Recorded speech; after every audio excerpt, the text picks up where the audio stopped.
Today on Newsgirls, states test new execution methods. Alabama carried out the first nitrogen gas execution in the world. What are the issues with lethal injection? 7% of them are botched. Firing squad has been used mostly by the military, but Trump's layoffs backfire. Airlines need these forecasts to safely guide their planes. Firing CIA agents is always like a security risk. I started hearing rumors, Doge employees were in the building. Noah got the same mass email. It was kind of funny. There were mistakes. And fashion industry musical chairs. And there's a lot of rumors that Donatella was ousted and that this wasn't actually a mutual decision. LVMH's CEO just announced his 29-year-old son will take over Loro Piana. I mean, we've got to talk about Doechii. Welcome to Newsgirls. I'm Wren. And I'm Mabel. Let's get into the stories. There are 4 scheduled executions in 4 states this week, including a Louisiana inmate who was put to death on Tuesday by nitrogen gas, a method that's actually banned in the state for putting pets to sleep. It'll be the first for Louisiana after Alabama carried out the first nitrogen gas execution in the world last year and has since executed 4 more people by that method. And the inmates are strapped to a gurney, and then a gas mask is placed over their face that emits nitrogen gas. Yeah, so inhaling pure nitrogen is deadly, and so nitrogen hypoxia, which is what this process is called, deprives your body of oxygen and slowly suffocates you to death. And the nitrogen is supposed to knock you out, but all the prisoners who were sentenced to this showed signs of distress.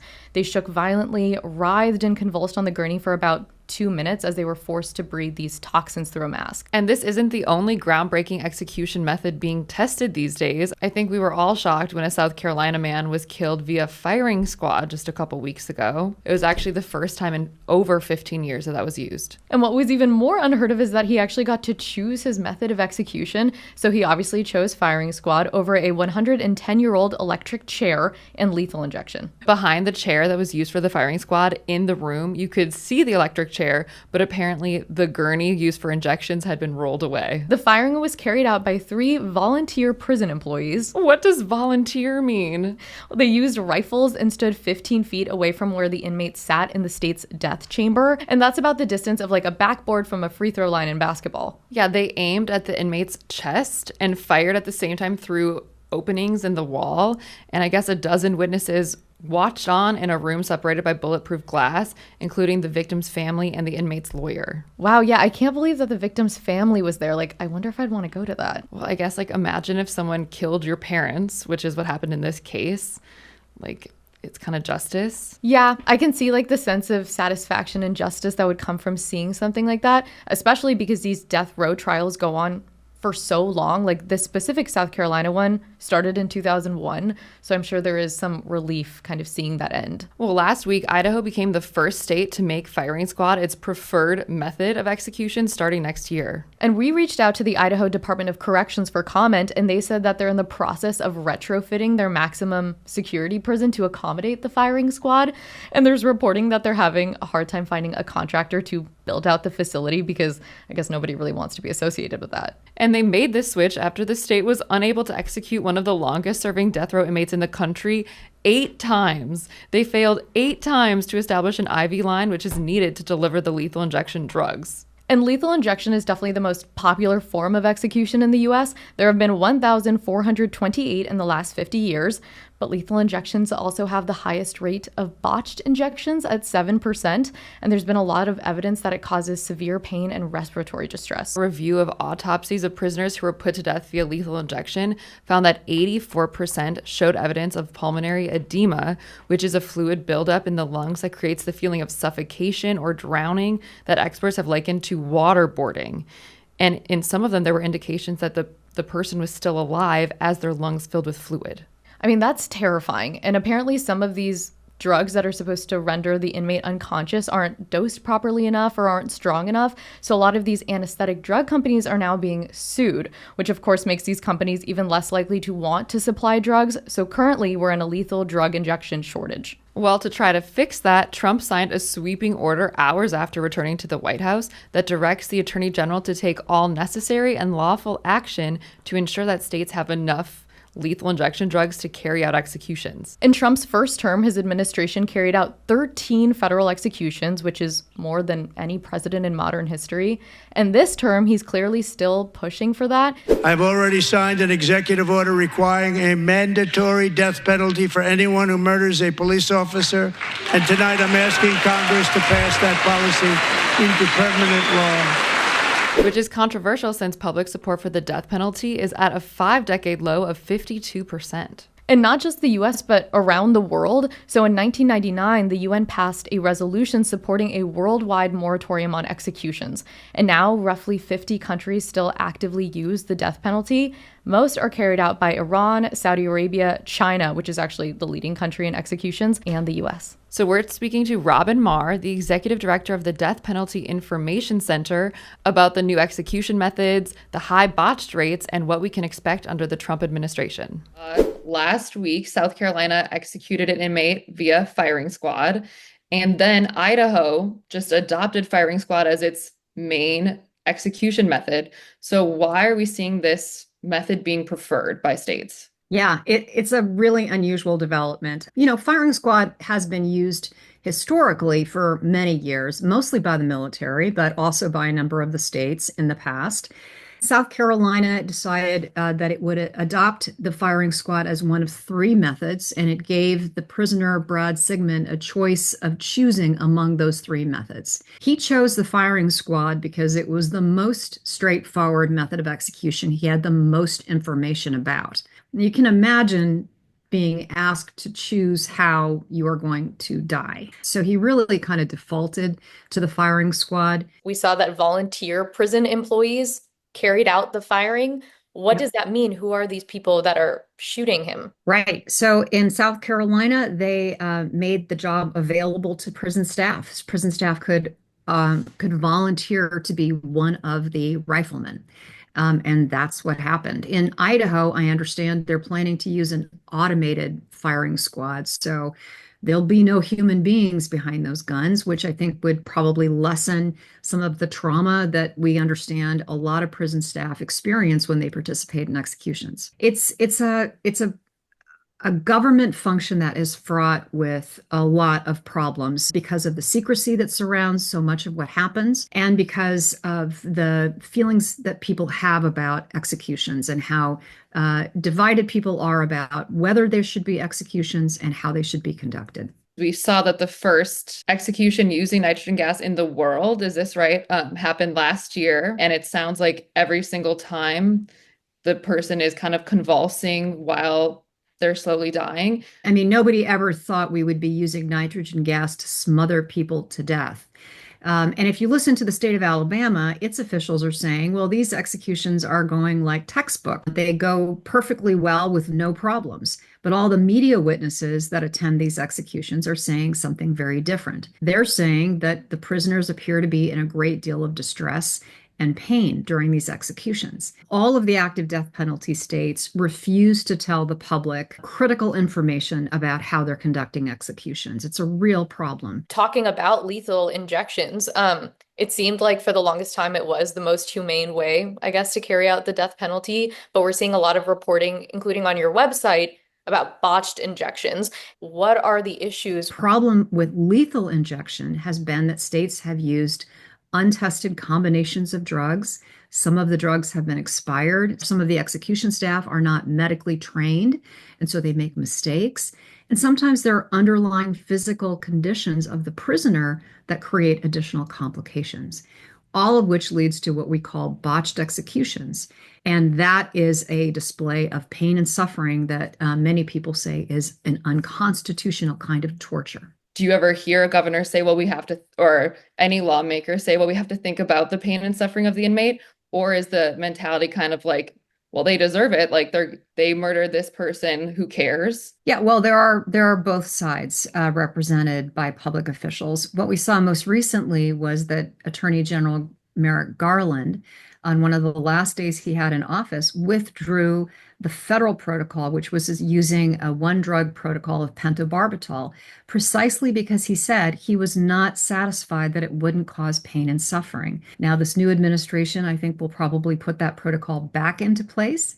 But we have seen those expressions of concern from a lot of officials and, of course, from a lot of judges. The legal standard to challenge a method of execution is very, very high. Our Supreme Court has now made a standard that is so very high that it's almost impossible to meet. No one has met it yet. And the Supreme Court has never invalidated a single form of execution. So, in the history of the United States, no method has ever been found to be unconstitutional.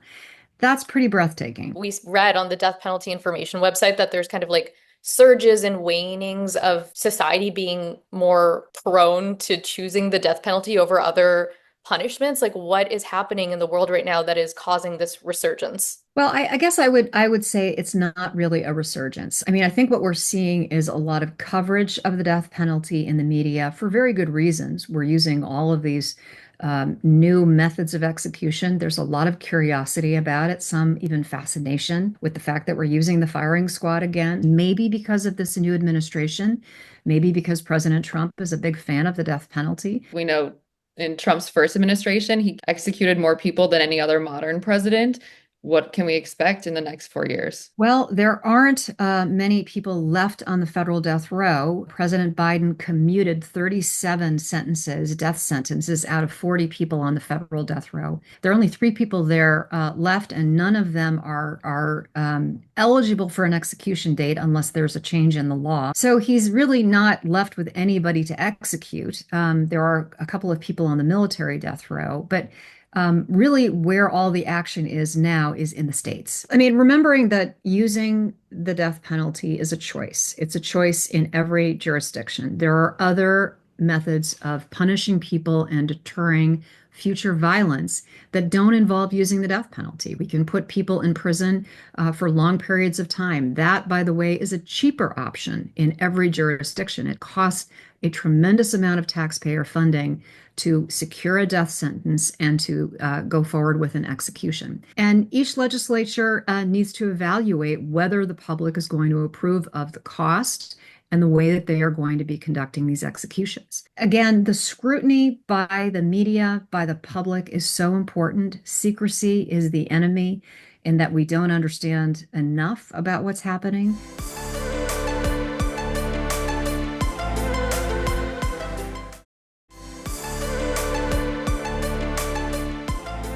Mabel, what if I told you that Trump's mass firings of federal agencies will lead to increased immigration, having to wait longer to get your packages in the mail, and not being able to camp at your favorite national park? Well, Wren, I'd say I believe you because we wrote the piece together.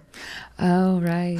Well, it's still shocking. And so far, Doechii has cut more than 100,000 workers and frozen or canceled thousands of programs and contracts, despite dozens of lawsuits challenging the legality of these moves. Right. We've all heard how these massive cuts leave us less prepared and protected as a country, but there are some lesser known impacts that we discovered through our research and interviews with federal workers that you probably haven't heard of. First up, the CIA fired an unspecified number of officers last week, and earlier this month, the CIA sent the White House what's being called an extraordinarily unusual email over an unclassified email server that listed all their new hires, including officers preparing to go undercover. Which literally blows my mind. Apparently firing CIA agents is always a security risk because of all the knowledge they have of sensitive programs. But what makes this situation a national security risk is that this email included first initials and last names. So obviously these agents' identities are compromised now and can be leaked to foreign adversaries. Well, one of the most notable chops that Trump has made is to USAID. So we spoke to Adam Dubard, who was on the USAID public engagement team until he was fired in the layoffs last month. And you might recognize him from his interview with 60 Minutes. For the first 2 months, it was more like a month really, of the Trump administration, my main role for the few weeks before I was laid off was finding the words gender, inclusive, equity, and either removing them myself from external documents or flagging them for people to remove from internal and external facing documents. Would highlight, schools in Guatemala, health programs for women and children in Mozambique. But these were issued things that apparently they wanted to get rid of. Can you tell us how and when you found out that you were fired? It was a pretty bizarre process. So people were prepared, to have cuts to certain things like climate change, gender support, DEI, woke. Like people were prepared to obviously have different priorities. That's what happens when a new administration comes in. They said this is, it happens every 48 years. Yeah. But then, I started hearing rumors, Doge employees were in the building. Several of my coworkers met them. They're all very young, as we've all heard through the reporting. And then I think this was the last weekend of January.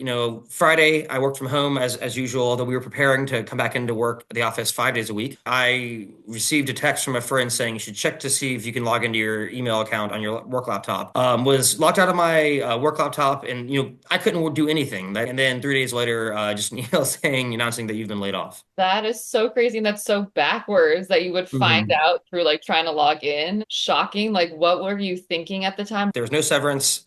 And like I said, really no warning. People who've been admin leave have still been receiving pay. They still have their health insurance. I lost all that pretty much. Any contractor has pretty much lost that. But, speaking of efficiency or saving money, our intern is still getting paid to do nothing. People are still getting paid to do nothing. I had my government laptop and government badge for about 3 weeks until I was able to turn them in. I still had stuff at my desk that I couldn't access, like pictures of me and my wife, postcards, things that like a jacket at my desk. Anything you hear about efficiency, it's just a straight up lie. These people don't know what they're doing. They're running around with a chainsaw. I guess they really are learning with a chainsaw, but they're just stripping the place for wires. It's a fire sale. I mean, you brought up a good point that every 4 to 8 years you see a difference in priority through administrations. So then why do you think you were targeted in these firings? Why were people fired rather than, put upon different work? I mean, that's a good question. I really don't know. I think we can get into Elon Musk. I don't know. It's hard to tell where the stupidity ends and the malice begins with Elon Musk and these people involved with Doge. I don't have a high opinion of him. I think someone got in his ear and told him that USAID was, some money laundering operation. Well, I will be clear, USAID wasn't perfect. I had, from the left, there's plenty of critiques of it as well. Are we making countries dependent upon, US foreign aid? There are absolutely conversations to be had about that. And I think there absolutely were reforms that could have been made, but that's not what happened. It's not just, giving money away for free to some school in, Latin America or Africa. And that, I think that also helps, improve American influence and American national security. But also, I think it was doing good in the US. We partnered with universities, helping, there's universities in South Carolina that their entire programs are going to lose funding now. Department of Defense has not been cut at all. ICE hasn't been cut. I don't think the police departments have been cut yet. Healthcare, education, foreign aid, all these things, diplomacy are being cut, but nothing militarized is. So I think you need to look, or Elon's contract's going to be cut. There's been all these lies about transgender operas in Colombia or, gay, theaters in Ireland. But these people don't know how to read a spreadsheet. First off, the numbers are all wrong. Second off, State Department was mostly funding these, not USAID. And third off, they never really went into what these initiatives were. The play in Colombia was an international award-winning play, which maybe we shouldn't be funding that. I don't know, but I think to just say it's portrayed as some high school play getting thousands of US dollars is not really accurate. It's not efficient at all. It's inefficient. It's dangerous. People are going to die because of this. We can talk about me being laid off, but I've seen estimates that millions of people will die over the coming years through lack of access to vaccines. There's food rotting in ports that we've already paid for. And we've already discussed on this show how Trump's cuts to USAID have halted food supply chains that millions of people in desperate need rely on. But in recent weeks, the true gravity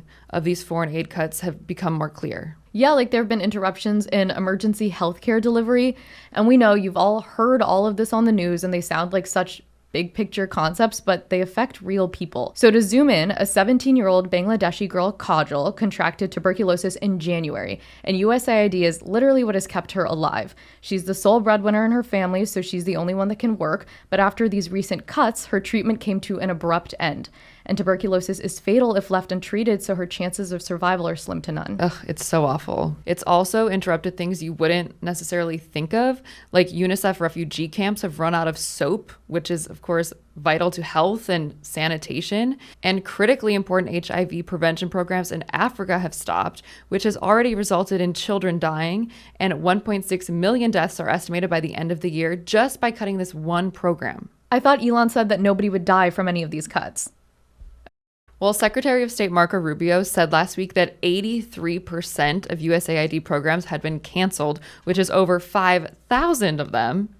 And the Trump administration is giving USAID staffers who are abroad until April 6th to move back to the United States if they want to do so on the government's tab. And it's just honestly such a shame because the Trump administration is cutting all of these programs, saying USAID is wasteful, but cutting these programs is wasteful. So Congress has allocated $60 billion to foreign assistance funding, and that money cannot be spent on anything else. Trump can definitely decide which contracts to pursue, but just abruptly ending medical treatments or letting food that was already exported rot when there's money for it. Like, I don't know. I'm curious to see what they actually use the budget for. Another department cut that will have a lot of ramifications is the National Oceanic and Atmospheric Administration, or NOAA. So far, 900 NOAA employees have been let go, and they plan to cut 1,000 more. Which is a lot because NOAA already has a really stretched workforce of only 13,000 employees. They're the ones that supply the data for like your smartphone weather apps and oversees the entire National Weather Service. Well, experts say these cuts will affect every single American because NOAA is the backbone for virtually all of the basic weather information that's needed to produce global weather forecasts. So airlines need these forecasts to safely guide their planes, and retailers use them to schedule deliveries for customers. I mean, without this data that you clearly can't get anywhere else, people won't be prepared for tornadoes and storms and wildfires. And this is obviously especially problematic because of everything going on with climate change. Oh yeah, I mean, last year alone, the US experienced 27 weather or climate disaster events, and each one had losses exceeding $1 billion. And it's pretty surprising that NOAA was targeted in all of these federal firings. Like, we were all prepared for more partisan and political agencies to be targeted, but the Weather Service?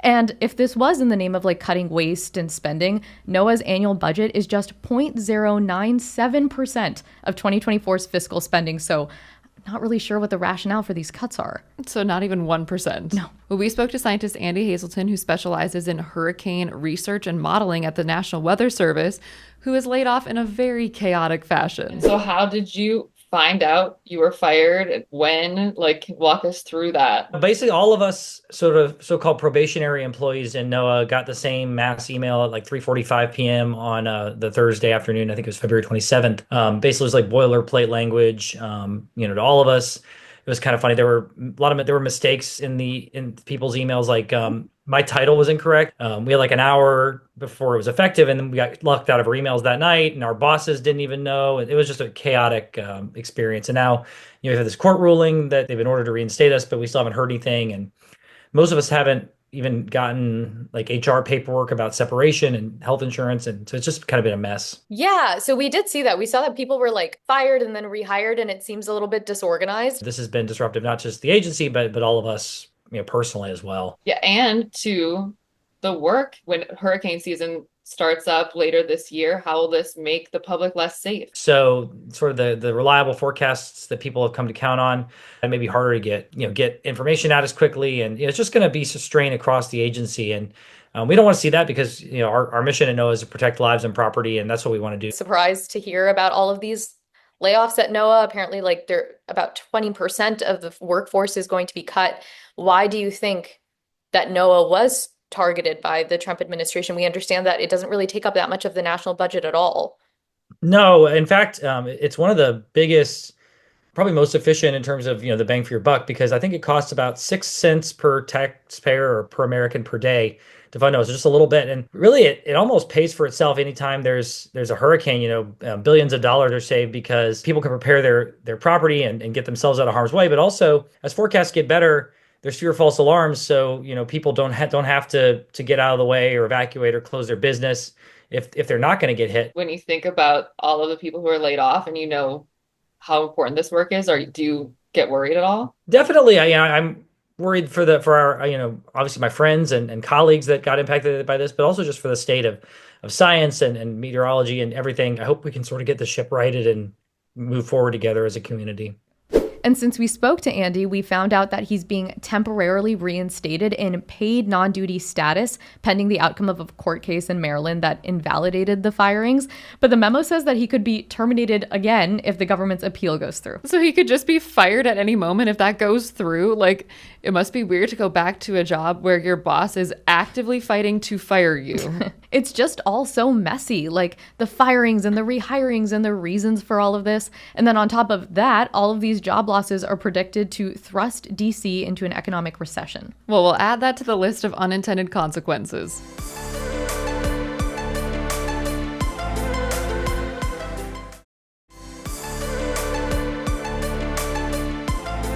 There have been so many high-profile shakeups and announcements lately in the high fashion world. Like, for one, Donatella Versace announced she's stepping down as Versace's creative director and being replaced by Dario Vitale, who is the former design and image director of Miu Miu. And there's a lot of rumors that Donatella was ousted and that this wasn't actually a mutual decision. So, under her contract, she can't design clothes for another company or use her family name for other brands that she might launch. And Versace's parent company is actually working to sell the brand to Prada. And reportedly, there is like a deal on the table. And then Gucci announced its new artistic director will be Demna, who's only known by his first name, who is currently the creative director at Balenciaga. And he'll be the first non-Italian artistic director since American Tom Ford departed in 2004. Demna is from the country Georgia. And this announcement was followed by Gucci's parent company's stocks plummeting 13%, or around $3 billion on Friday. There's this feeling that Demna, who's known for his more like avant-garde looks at Balenciaga, isn't the right fit to lead Gucci's more like timeless, elegant brand. Well, I guess we'll just have to see. And then LVMH's CEO, Bernard Arnault, just announced his 29-year-old son will take over as the CEO of Loro Piana, which people are calling more evidence of this succession vibe going on at LVMH. Like, another son is the deputy CEO of Moet Hennessy. His daughter is the CEO of Christian Dior. Another son is LVMH's image and environmental director. And another son is a watch director at Louis Vuitton. Yes, of course, nepotism is alive and well. And there has been this like fashion industry musical chairs going on. Like, everyone is kind of leaving their brands and switching around. So John Galliano left Maison Margiela, teasing that he might announce a new venture soon. Well, Bottega Veneta's former creative director, Mathieu Blasi, will be helming Chanel. That's a good gig. And Michael Ryder, who was formerly at Polo Ralph Lauren, will be heading up Celine. And then, of course, Paris Fashion Week just wrapped, and there was all of this buzz over the new heads, all of the fun, like, celebrity fashion, and these edgy, darker, tailored looks hitting the runway. Well, to get the inside scoop from the front row, we spoke to the fashion journalist behind the digital brand Newsfash and Vogue Contributing Editor Moshe Lundstrom-Helbert. So we saw all of the major headlines that were obviously coming out of Paris Fashion Week. So what would you say are some of the major fashion themes that you saw this year from all the shows? One big theme that I just couldn't help but notice was this idea of designers really treating each runway show like it might be their last. Last week were the shows for this coming autumn. A lot of these designers know that like fall really is the make or break season for a lot of brands. It's really interesting how the fashion ecosystem and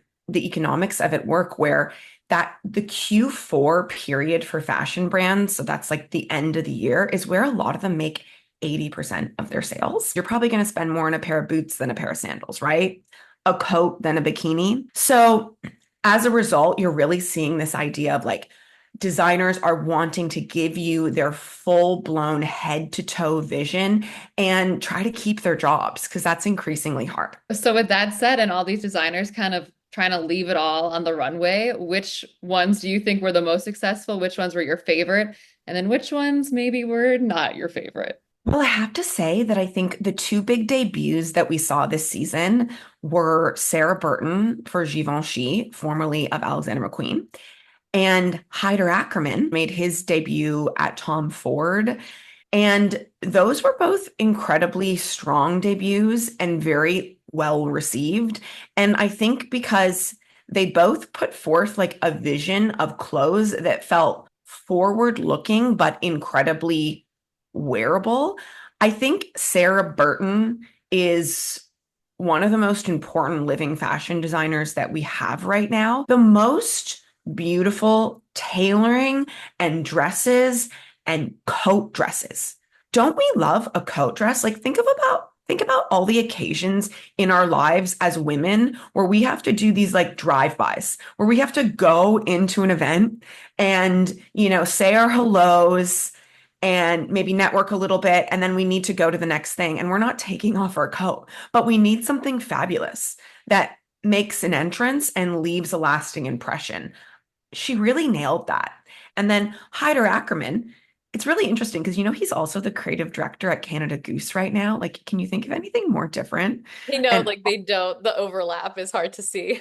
like from parkas to Tom Ford suiting, he really has to show range.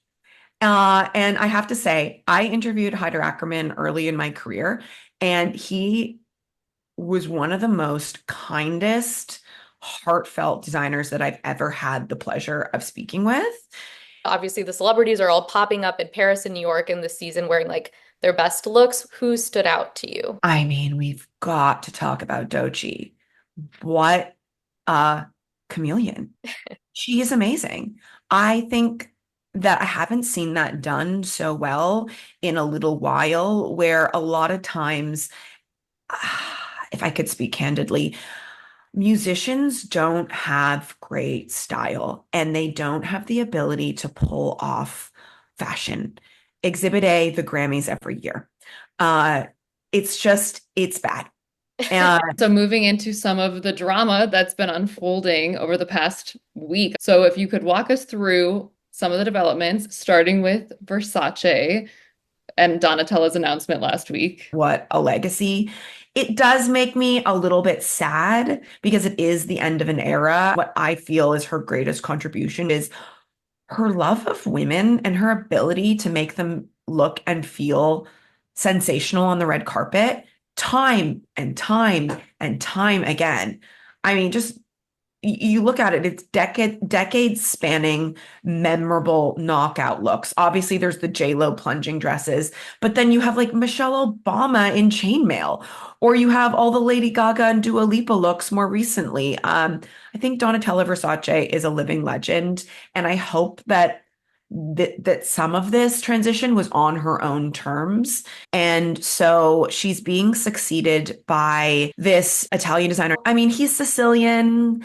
The Versaces are Sicilian. There's some synergy there. Not very known outside of inner fashion circles, but he's the one that can really be credited with the extreme success that we've seen at Miu Miu lately. And Miu Miu really is like the arbiter of how young people want to dress right now, and is one of the few brands that is really killing it and seeing huge sales increases and growth. There are so many new heads coming in.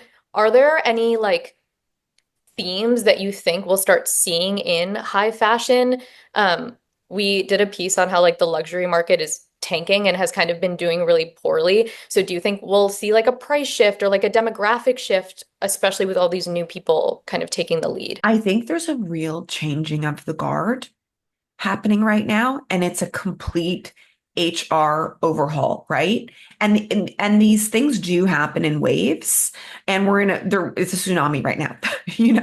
There's no other way of putting it. At the same time, if you don't love and embrace and have a propensity for change, you really shouldn't be in the fashion industry. I think a lot of these brands were kind of resting on their laurels when it came to the whole sort of logo mania wave that has really died down. What I find really interesting and where I do a lot of my field reporting is in the luxury shopping districts of some of the major cities, be it Tokyo, or I was in London recently and I was on New Bond Street. And when I was walking around there, I mean, what I was seeing from a consumer standpoint, the affluent consumers were wearing head to toe Loro Piana. So this very like monochromatic, tonal, more casual, more subtle. 5 years ago, I would have seen a lot of Gucci tracksuits probably. Your point about quiet luxury, we've reported on even the color of the year was chosen. We talked to Pantone because it's like a rich like brown, because it's like a quiet luxury, and that seems to be the trend right now. Well, I'm really glad you brought up brown, because this is something I've been feeling for a while now. I get these spidey senses sometimes about something that I'm like, I think we're going to see a lot of this. And you see it when you go to the fabric shows too. That really all starts at the fabric shows. Brown, so much brown, different shades of brown, moving away. Like I felt that Pantone kind of missed the mark actually with that mocha mousse, which felt a bit more of like that basic millennial Instagram beige to me. What I started to see a lot of, which we're seeing a ton of for spring, and then it just blew up everywhere on the runways for fall, is brown. But what I'm calling this is drab is fab, because it's not just brown in isolation. It's brown mixed with other low contrast neutrals. So that's brown and black. No longer a taboo. Tons of brown and black. Go look at the recent Burberry show. I was there and I was like, this is exactly how I want to be dressing right now. And it's all brown and black and olive and like navy and oxblood together. It doesn't feel like neons or brights have any place in our wardrobe at the moment. What do you think we can expect to see people wearing in the streets? And how do you think people can kind of copy what they see? I do recommend this approach for a lot of women is like, figure out your key silhouettes. Like what are the maybe 1 to 3 silhouettes that really make you feel amazing and empowered and not self-conscious in your body, and then buy into those. So like I love a cinched waist. So whenever I see like a coat or a dress or a jacket or a blazer that's going to give me a great like waistline, I love that. Also, so much of our time, right, is spent like on Zooms or in these digital spaces. So I think like details that are kind of from the waist up are great to invest in as well, because they're face framing and they'll pop on camera. Thanks for tuning in to another week of Newsgirls. Well, unless she gets another assignment abroad, next week we'll be speaking to everyone's favorite CNN international correspondent. Bye.